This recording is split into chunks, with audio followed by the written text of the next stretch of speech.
تو آج ہم جس کتاب کے کچھ حصوں پر بات کرنے والے ہیں وہ ہے ریبیکا سولینٹ کی ہوپ ان دی ڈارک، یعنی تاریکی میں امید۔ یہ کوئی سیدھی سادی کہانی نہیں بلکہ مضامین کا ایک مجموعہ ہے جو اس سوال سے جڑتا ہے کہ دنیا میں سماجی تبدیلی آتی کیسے ہے، خاص طور پر اس وقت جب ہر طرف مایوسی پھیلی ہو تو امید کو کیسے زندہ رکھا جائے۔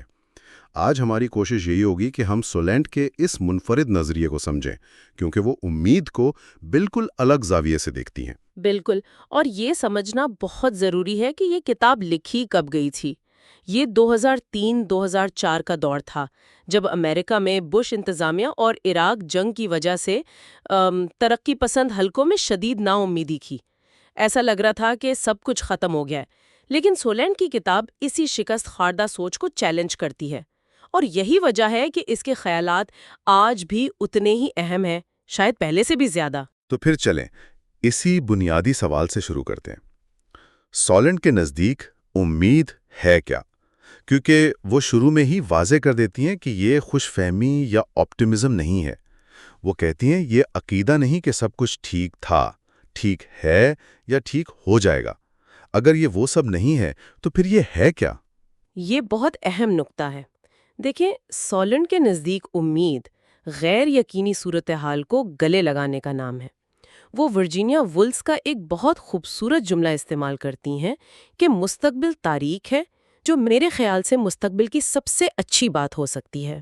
اچھا، یہاں تاریکی کا مطلب خوف یا تباہی نہیں، بلکہ یہ کہ مستقبل نامعلوم ہے، لکھا ہوا نہیں ہے، اور چونکہ وہ نامعلوم ہے اسی لیے ہمارے پاس اسے بدلنے، اس پر اثر انداز ہونے کی گنجائش موجود ہے۔ یعنی اگر ہمیں پہلے سے ہی معلوم ہو کہ کیا ہونے والا ہے تو پھر کوشش کرنے کا کوئی مطلب ہی نہیں رہتا۔ بالکل، اگر نتیجہ یقینی طور پر اچھا ہونا ہے تو آپ کچھ نہیں کریں گے، آپ کہیں گے سب ٹھیک ہو جائے گا، اور اگر نتیجہ یقینی طور پر برا ہونا ہے تو آپ مایوس ہو کر بیٹھ جائیں گے۔ سلینک کہتی ہیں کہ امید ان دونوں انتہاؤں کے بیچ کی جگہ ہے۔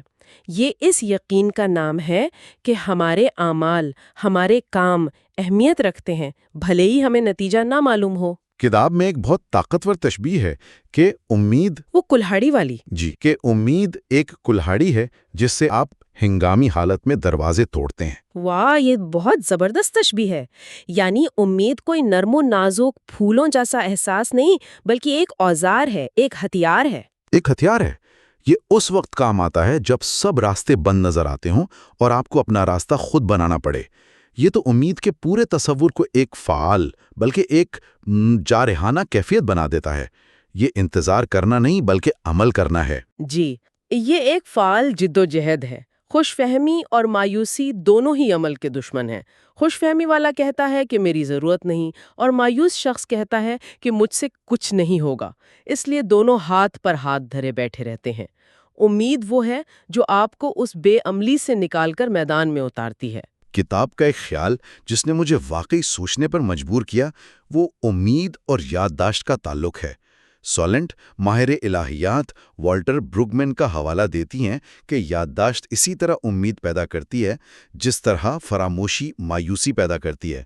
یہ ایک بہت گہری بات ہے، اس کو تھوڑا اور سمجھتے ہیں۔ یہ اس کتاب کا مرکزی ستون ہے، آپ کہہ سکتی ہیں۔ سولینٹ کا کہنا ہے کہ جب ہم یہ بھول جاتے ہیں کہ چیزیں کتنی بدل چکی ہیں تو ہمیں آج کی حقیقت مستقل اور نہ بدلنے والی لگنے لگتی ہے۔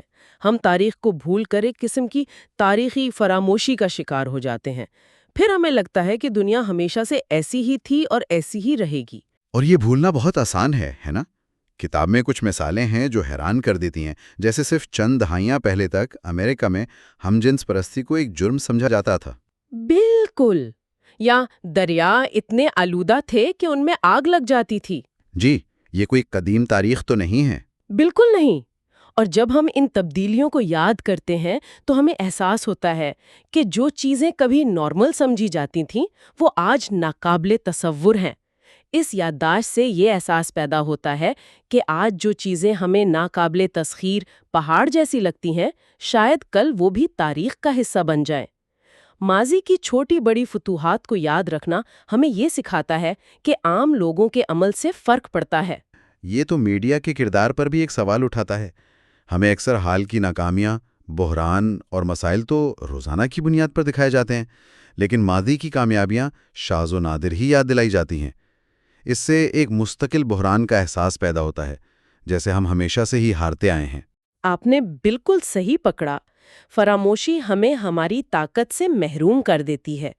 جب ہم یاد رکھتے ہیں کہ عورتوں کو ووٹ کا حق لڑ کر ملا، یا ہفتے میں 5 دن کام کا اصول مزدور تحریکوں کی جدوجہد سے آیا، تو ہمیں احساس ہوتا ہے کہ تبدیلی ممکن ہے۔ اچھا، تو اگر تبدیلی ممکن ہے تو وہ آتی کیسے ہے؟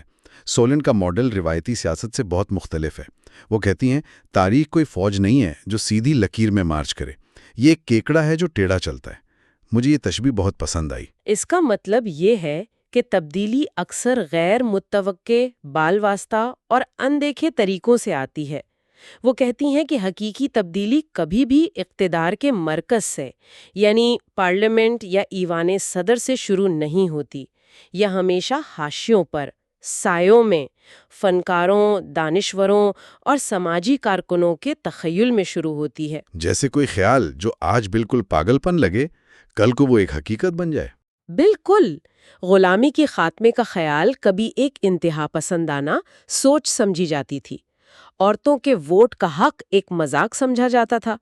یہ خیالات چند لوگوں کے ذہنوں میں پیدا ہوئے، پھر آہستہ آہستہ انہوں نے دوسروں کو متاثر کیا، اور پھر یہ مرکزی دھارے کا حصہ بنتے گئے، یہاں تک کہ ایک دن یہ عام فہم بن گئے۔ اور پھر جو لوگ مرکز میں ہوتے ہیں وہ یہ بھول جاتے ہیں کہ یہ خیال کبھی حاشیے پر تھا۔ کتاب میں گلین کینین ڈیم کو گرانے کی ایک دلچسپ مثال ہے۔ یہ خیال تو ایک ناول سے شروع ہوا تھا۔ جی، ایڈورڈ ایبی کے دی منکی رینچ گینگ سے۔ ایک فکشن، ایک دیوانہ وار خیال۔ جی، اور اس وقت اسے کوئی سنجیدگی سے نہیں لیتا تھا، لیکن آج ماحولیاتی تبدیلیوں اور پانی کی کمی کی وجہ سے اس ڈیم کو ہٹانے پر سنجیدگی سے غور کیا جا رہا ہے۔ یہ اس بات کی بہترین مثال ہے کہ کس طرح ایک فنکارانہ یا تخیلاتی کام حقیقی دنیا میں تبدیلی کا بیج بو سکتا ہے۔ جو چیز ایک ناول نگار کے ذہن میں ایک خواب تھی، وہ آہستہ آہستہ پالیسی اور عوامی بحث کا حصہ بن گئی۔ تبدیلی اکثر اسی طرح خاموشی سے شروع ہوتی ہے۔ اور کبھی کبھی جو چیزیں خاموشی سے پک رہی ہوتی ہیں وہ اچانک دھماکے سے سامنے آتی ہیں۔ سولن نے ایسے ہی کچھ لمحات کی بات کی ہے جنہوں نے سب کو حیران کر دیا، جیسے 1989 میں دیواریں برلن کا گرنا۔ جی ہاں، یہ ایک زبردست مثال ہے۔ جو لوگ سرد جنگ کے دور میں پلے بڑھے، ان کے لیے وہ دیوار ایک ابدی حقیقت تھی۔ لگتا تھا کہ وہ ہمیشہ رہے گی۔ لیکن پھر مشرقی یورپ کے لوگوں نے ہمت دکھائی، عدم تشدد پر مبنی تحریک چلائی، اور وہ دیوار راتوں رات گر گئی۔ سولنگ اسے ایک معجزہ کہتی ہیں، جو یہ ظاہر کرتا ہے کہ جب لوگ آزاد ہونے کا فیصلہ کر لیں تو بظاہر ناقابل شکست نظام بھی ریت کی دیوار ثابت ہوتے ہیں۔ اس کے بعد وہ 1994 میں شروع ہونے والی میکسیکو میں زاپاتیستا تحریک کا ذکر کرتی ہیں۔ یہ اس دن شروع ہوئی جس دن نیفٹا یعنی شمالی امریکہ کا آزاد تجارتی معاہدہ نافذ ہوا۔ یہ بھی حاشیے سے اٹھنے والی ایک آواز تھی۔ اور ان کی حکمت عملی بالکل نہیں تھی۔ وہ روایتی گوریلا تحریکوں کی طرح حکومت پر قبضہ نہیں کرنا چاہتے تھے۔ ان کا مقصد طاقت کو ریاست سے لے کر سوشل سوسائٹی کو واپس دینا تھا۔ انہوں نے انٹرنیٹ، جو اس وقت ایک نئی چیز تھی، کا شاندار استعمال کیا۔ ان کے ترجمان سب کمانڈانتے مارکوس نے اپنے لکھے ہوئے خطوط، کہانیوں اور شاعری کے ذریعے دنیا بھر کے لوگوں سے رابطہ قائم کیا۔ یعنی انہوں نے ہتھیاروں سے زیادہ الفاظ اور خیالات کی جنگ لڑی۔ بالکل۔ انہوں نے یہ دکھایا کہ دنیا کے سب سے پسماندہ سمجھے جانے والے لوگ بھی اپنی تخلیقی صلاحیت اور علامتی کاموں کے ذریعے دنیا کا مرکز بن سکتے ہیں۔ انہوں نے سیاست کی ایک نئی زبان ایجاد کی جو طاقت اور کنٹرول کے بجائے وقار اور خود مختاری پر مبنی تھی۔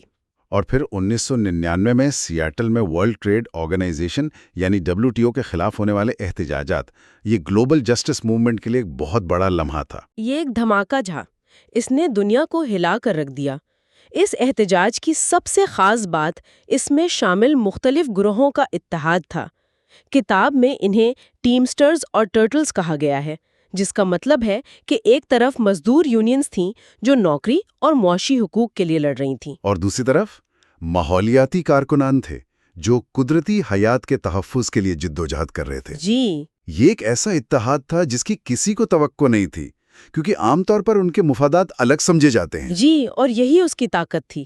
انہوں نے مل کر WTO کے اجلاس کو کامیابی سے روک دیا۔ اس نے ثابت کیا کہ ایک غیر مرکزی، بغیر کسی ایک لیڈر والی تحریک بھی عالمی کارپوریٹ طاقت کو چیلنج کر سکتی ہے۔ اس واقعے نے کارپوریٹ گلوبلائزیشن کے موضوع کو عالمی بحث کا مرکز بنا دیا، جو اس سے پہلے صرف ماہرین تک محدود تھا۔ یہ ساری مثالیں اس بات کی طرف اشارہ کرتی ہیں کہ بڑی تبدیلیاں غیر متوقع طریقوں سے آتی ہیں، اور یہیں سے یہ خیال جڑتا ہے کہ ہمیں ہر چیز کو صرف کامیابی یا ناکامی کے پیمانے پر نہیں دیکھنا چاہیے۔ کتاب اس کمال پرستی کے جال سے خبردار کرتی ہے۔ ہاں، اور یہ ہم سب کے لیے ایک بہت اہم سبق ہے۔ سولنٹ کہتی ہیں کہ اگر ہم صرف مکمل اور فوری فتح کا انتظار کریں گے تو ہم ہمیشہ مایوس رہیں گے۔ زیادہ تر فتوحات نامکمل ہوتی ہیں۔ وہ خواتین کی اجرت کی مثال دیتی ہیں کہ جب وہ مردوں کے مقابلے میں 66 سینٹ سے بڑھ کر 77 سینٹ تک پہنچیں تو یہ ایک پیش رفت تو تھی، لیکن منزل نہیں تھی۔ تو اس کا مطلب یہ ہوا کہ ہمیں اس 11 سینٹ کی پیش رفت کا جشن منانا چاہیے، لیکن ساتھ ہی باقی 23 سینٹ کے لیے جدوجہد بھی جاری رکھنی چاہیے۔ بالکل۔ اگر ہم اسے ناکامی کہیں گے کیونکہ برابری ابھی تک نہیں ہوئی تو ہم اپنی ہی تحریک کی توانائی ختم کر دیں گے۔ بالکل یہی نقطہ ہے۔ نامکمل فتح شکست نہیں ہوتی، یہ آگے کی طرف ایک قدم ہوتا ہے۔ اس سوچ کے ساتھ ہی آپ طویل جدوجہد جاری رکھ سکتے ہیں۔ مجھے یوروگوے کے ایک مصنف ایڈورڈو گالیانو کی ایک بات یاد آ رہی ہے جو اس خیال پر بالکل فٹ بیٹھتی ہے۔ ان سے پوچھا گیا کہ یوٹوپیا یا مثالی دنیا کس لیے ہے، تو انہوں نے کہا، یوٹوپیا افق پر ہے۔ میں 2 قدم چلتا ہوں، وہ 2 قدم پیچھے ہٹ جاتی ہے۔ میں 10 قدم چلتا ہوں اور وہ 10 قدم اور دور ہو جاتی ہے۔ تو پھر یوٹوپیا کس لیے ہے؟ یہ چلنے کے لیے ہے۔ واہ، یہ کتنا خوبصورت نقطہ ہے۔ منزل اہم نہیں، وہ سفر اہم ہے، وہ چلتے رہنا اہم ہے۔ جدوجہد خود ہی اس کا انعام ہے۔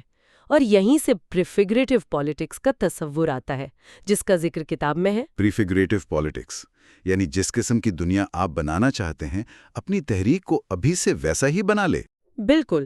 اگر آپ کا مقصد ایک غیر درجہ بند اور مساوی معاشرہ ہے تو آپ کی تحریک میں کوئی ایک سپریم لیڈر نہیں ہونا چاہیے۔ اگر آپ سب کی شمولیت چاہتے ہیں تو آپ کے فیصلے بھی اجتماعی طور پر ہونے چاہیے۔ اس طرح آپ مستقبل کی تعمیر حال میں ہی شروع کر دیتے ہیں۔ آپ صرف منزل کا خواب نہیں دیکھتے بلکہ سفر کو ہی منزل کی ایک جھلک بنا دیتے ہیں۔ یہ خود میں ایک بہت بڑی فتح ہے۔ تو اس ساری گفتگو کا نچوڑ کیا نکلتا ہے؟ ایسا لگتا ہے کہ سولن کا مرکزی پیغام یہی ہے کہ چونکہ مستقبل لکھا نہیں گیا، وہ نامعلوم ہے، اسی لیے ہمارے پاس اسے بنانے، اسے تشکیل دینے کی طاقت ہے۔ جی، یہ عمل کی دعوت ہے جو ایک خاص قسم کی امید سے پیدا ہوتی ہے۔ یہ دنیا کے مسائل اور تکالیف کو نظر انداز کرنے کا نام نہیں، بلکہ ان کا سامنا اس علم اور یقین کے ساتھ کرنے کا نام ہے کہ تاریخ حیرتوں سے بھری پڑی ہے۔ ہماری چھوٹی سے چھوٹی کوشش بھی تتلی کے پروں کے پھڑپھڑاہٹ کی طرح ہو سکتی ہے جو کہیں اور جا کے ایک طوفان برپا کر دے۔ یہی غیر یقینی صورتحال، یہی تاریکی امید کی اصل جگہ ہے۔ آخر میں کتاب 9/11 کے سانحے کے بعد کے ایک منظر کا ذکر کرتی ہے جو بہت طاقتور ہے۔ جب ٹاورز گرے تو عام لوگوں نے غیر معمولی یکجہتی اور قربانی کا مظاہرہ کیا۔ سینکڑوں کشتیوں کے مالکان نے رضاکارانہ طور پر ہزاروں لوگوں کو مینہٹن سے باہر نکالا۔ اجنبیوں نے ایک دوسرے کی مدد کی، خون کے عطیات دیے اور ایک ناقابل یقینی اجتماعی روح کا مظاہرہ کیا۔ سولن کہتی ہیں کہ یہ ہمارے اندر چھپی ہوئی ایک صلاحیت تھی جو اس بحران میں سامنے آئی، لیکن پھر اسے بڑی حد تک ضائع کر دیا گیا۔ اور یہی بات ہمیں ایک آخری سوچ کے ساتھ چھوڑ جاتی ہے۔ وہ جذبہ، وہ یکجہتی جو اس بحران میں ابھری، وہ ہمیشہ ہمارے اندر موجود ہوتی ہے۔ تو سوال یہ ہے کہ ہم اس اجتماعی طاقت کو، اس باہمی ہمدردی کو صرف آفات اور سانحات کے لمحات میں ہی کیوں دریافت کرتے ہیں؟ ہم اسے اپنی روزمرہ کی زندگیوں میں کیسے پہچان سکتے ہیں اور کیسے استعمال کر سکتے ہیں، اس سے پہلے کہ ہمیں اسے جگانے کے لیے کسی اور بحران کا انتظار کرنا پڑے؟